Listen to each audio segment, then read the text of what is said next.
7 sons and three daughters.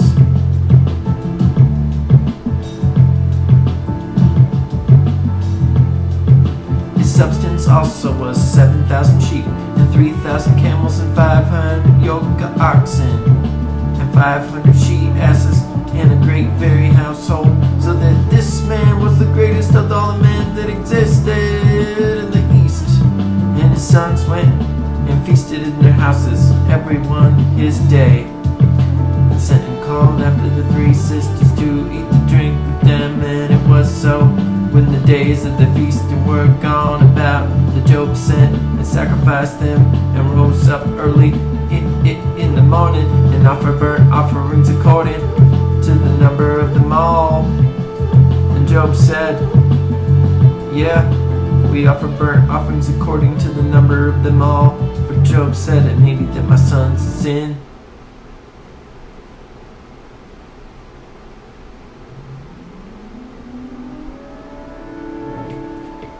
And curse God in their hearts.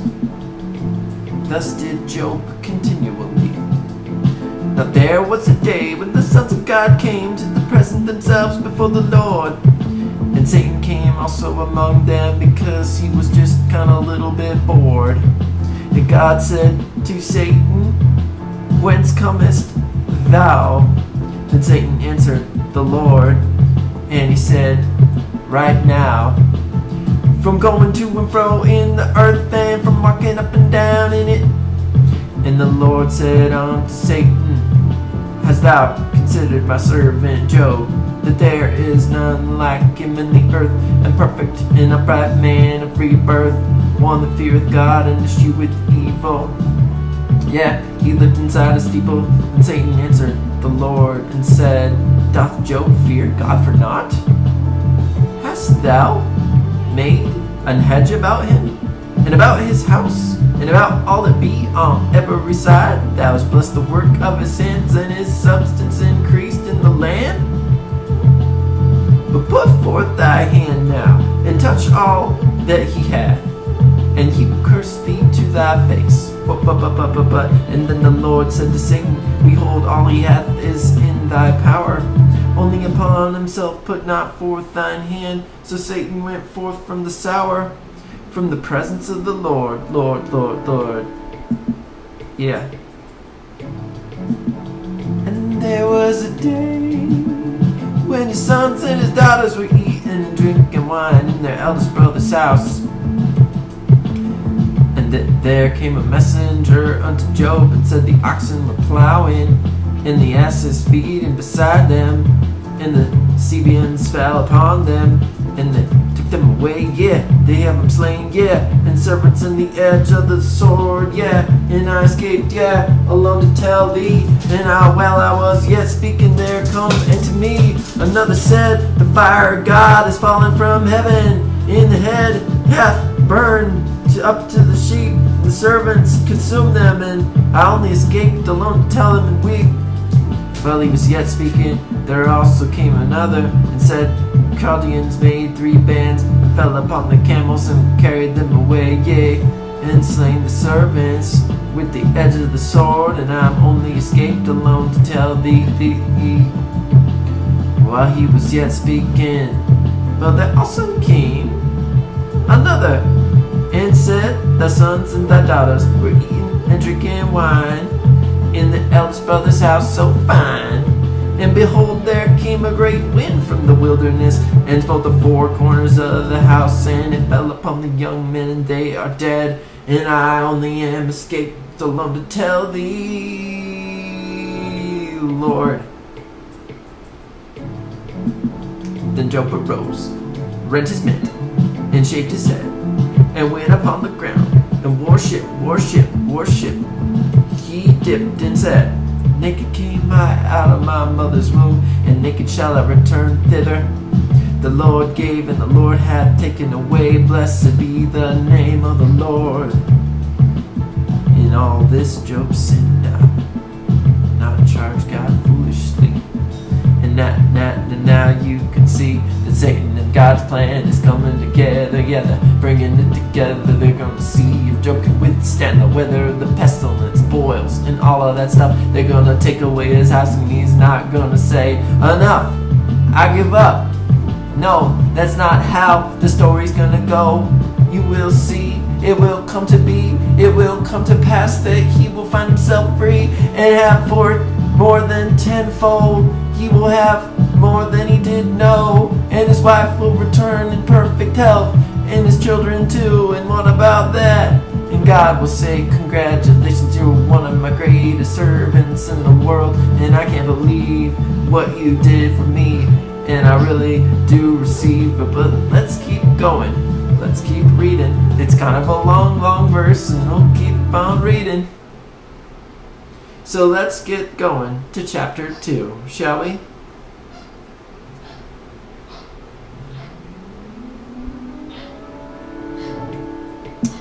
Perfect.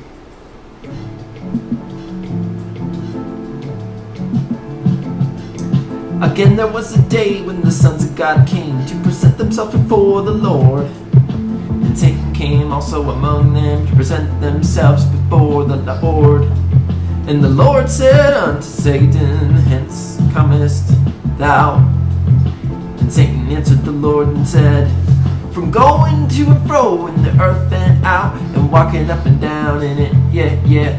I'm walking up and down in it, yeah. I'm walking up and down in it, yeah. Woo!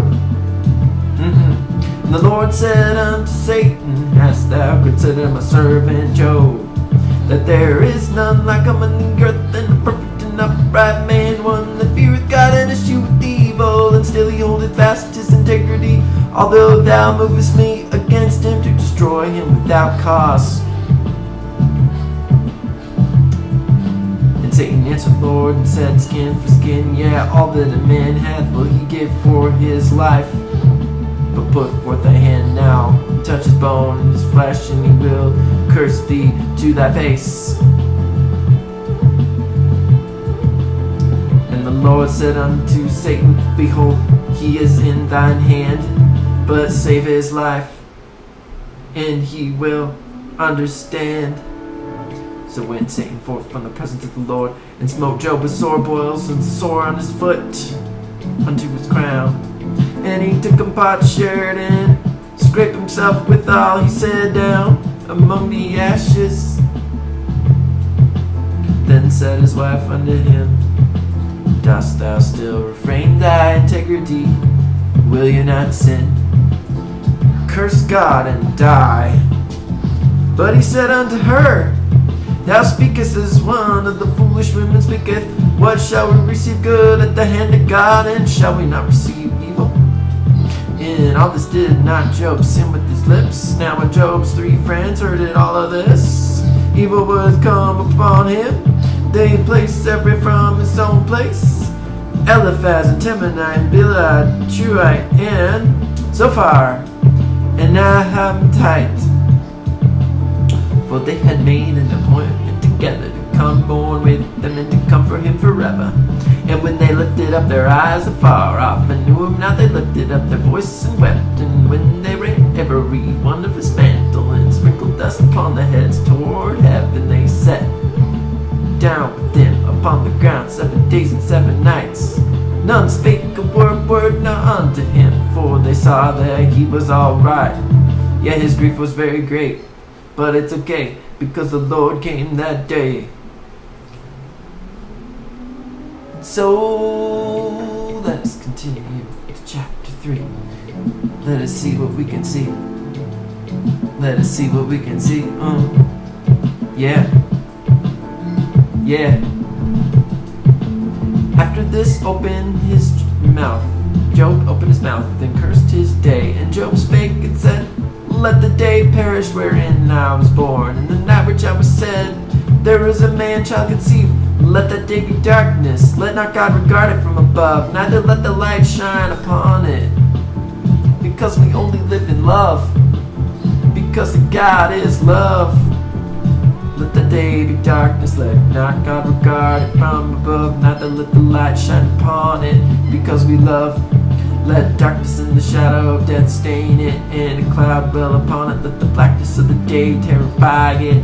As for the night, let darkness seize upon it. Let it not be join into the days of the year. Let it not come into the numbers of the months.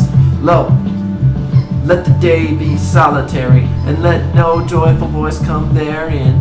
Let them curse it, then curse the day, who are ready to raise up the morning in sin.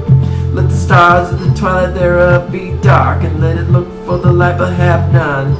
Neither let it see the dawning of the day, because it shut up on the doors of the mother's womb and son. Nor hid sorrow from my eyes, why I died from the womb. Why did I not give the ghost when I came out of the belly?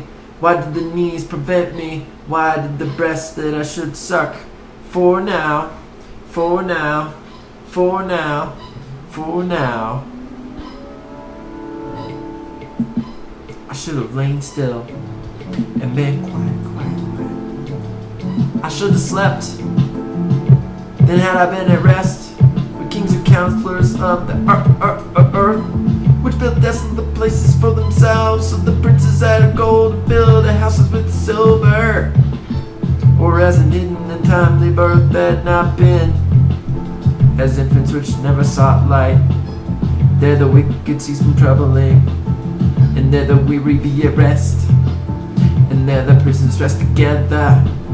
They hear not the voice of the oppressor, the small great are there, and the servant is free from his master. Wherefore is the light given to him is his misery, and into life unto the bitter in soul, which long for death, but it cometh not the dig for it more than the hid creatures, which rejoice exceedingly and glad when they can find the grave. Why is light given to man whose way is hid, and whom God hath hedged in? For my side it cometh before I eat, and my roars are poured out like the water so sweet. For the thing which I greatly feared is come upon me, and that which I was afraid of is come unto me. I was not in safety, neither had I rest, neither was I quiet, yet trouble came, and so they knew his name. Let's continue to chapter 4. I bet we'll learn more when we really open the door. Let's continue chapter 4. I bet we really will learn more when we open up that door. So Elias and Eliphaz, Temanite answered and said, If we say, commune with thee, wilt thou be grieved? But who can withhold himself from speaking? Behold, thou hast constructed many, and thou hast strengthened the weak hands. Thy words have upholden them and fallen, and thou hast strengthened the feeble knees. But now it's come upon thee that thou faintest, and toucheth thee, and thou art troubled. It is not this thy fear, thy confidence, thy hope, and the uprightness of thy ways. Remember, I pray thee, whoever perishes being innocent of where the righteous cut off today. Even as I have seen they plow iniquity and sow wickedness and reap the same. By the blast of God they perish, and by the breath of his nostrils consumed. The roaring of the lion, the voice of the fierce lion, teeth of the young lions are broken. The old lion perished for the lack of prey, and the stout lion's whelps are scattered abroad. Now a thing was secretly brought to me, and the mind ear receive a little thereof in thoughts from the visions of the night, when the deep sleep falleth on man. It be happening.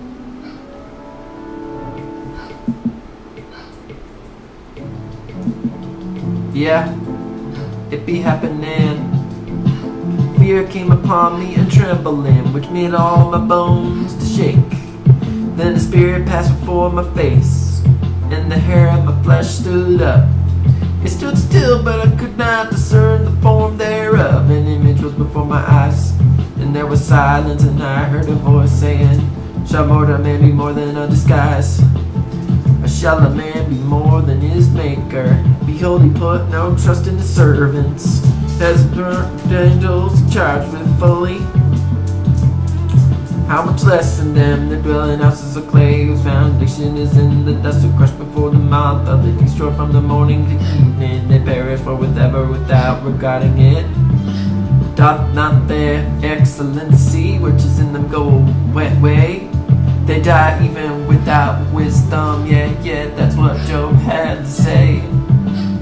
And now we continue to chapter 5. Call now if there be anything will enter thee, and to which of the saints wilt thou turn? From we killeth the foolish man, and envy slayeth the silly one. I have seen the foolish taken root, but suddenly I cursed his habitation. His children are far from safety, and they are crushed in the gate. Neither is there any way to deliver them. No. 'Cause I tell you, yeah, this is a ruthless story of Job, but it's a metaphor, so you don't need to worry. It's not gonna happen, don't you know? There are similarities in the root of the story to find yourself through them, but the metaphor is basically in this life to rely on God. Trust in the Lord, trust in the Lord, trust in the Lord, 'cause you know He's not flawed. Trust in the Lord, trust in the Lord, trust in the Lord, 'cause you know He's not flawed. Who suffers the hungry, eateth up and take it, even out of the thorns, and the robber swallowed up with the substance. Although affliction cometh not forth of the dust, neither doth trouble spring out of the substance ground. Yet man is born into trouble as the sparks fly upward. I could seek unto God, and unto God I commit my cause, which doeth great things and unsearchable, marvelous things without number. Giveth rain upon the earth, and sendeth waters upon the field, sometimes the thunder, to set up the high those that be low, and those which mourn may be exalted to safety. So he disappointed with the devices of the crafty, so that their hands cannot perform their enterprises in humanity. He taketh the wise in their own craftiness, and the counsel of the froward is carried along to the bliss when they meet in the darkness in the daytime, and grope in the noonday as in the night. But he saveth the poor from the sword, and the wealthy from the hand of the mighty. And now you can see, and now you can see. So the poor have hope, and iniquity stopped her mouth. Behold, happy is the man whom God correcteth, therefore despise not thou chastening of the Almighty hand. For he maketh sore and bindeth up the wounded, and his hands make whole. He shall deliver thee in 6 troubles, yea, in 7 there shall be no evil touching thee soul. In famine thee shall redeem 3 from death, and war from the power of the sword. Thou shalt be hid from the scourge of the tongue, neither shalt be afraid from destruction. When it cometh, destruction, famine, thou shalt laugh, neither shalt thou be afraid of the beasts of the earth, for thou shalt be in a league with the stones of the field, and the beasts of the field shall be at peace with the field, and all that is real, and thou shalt know that thy tabernacle shall be at peace, and thou shalt visit thy habitation, shalt not sin. Thou shalt know also that thy seed shall be great, and thine offspring is the grass of the earth to win. Thou shalt come to thy grave in a full age, like as a shock of corn cometh into a season. Lo this, we have searched it, so it is. Hear it, and know thou it for good. Lo this.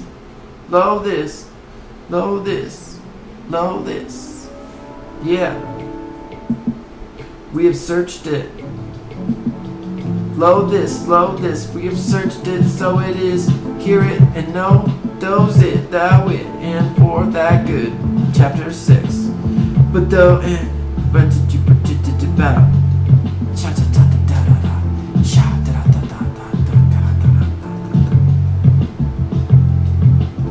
But Job answered and said, oh, that my grief were thoroughly weighed, and my calamity laid in the balances together. For now I'll be heavier than the sand of the sea, therefore my words are swallowed up. For the arrows of the Almighty are within me, and the poison thinketh thereof. Drinking up my spirit, the terrors of God do set themselves in array against me. Doth the wild ass bray when he hath grass, or loweth ox over his shoulder? Can that which is unsavory be eaten without salt, or is there any taste in the white of an egg in his mouth? The things my soul refused to touch, or is my sorrowful meat? Oh, that I have my request, that God would grant me the things that I long for. Even it would please God to destroy me, that he would let loose his hand, cut me off.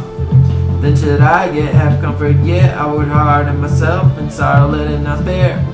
For I have not concealed the words of the Holy One.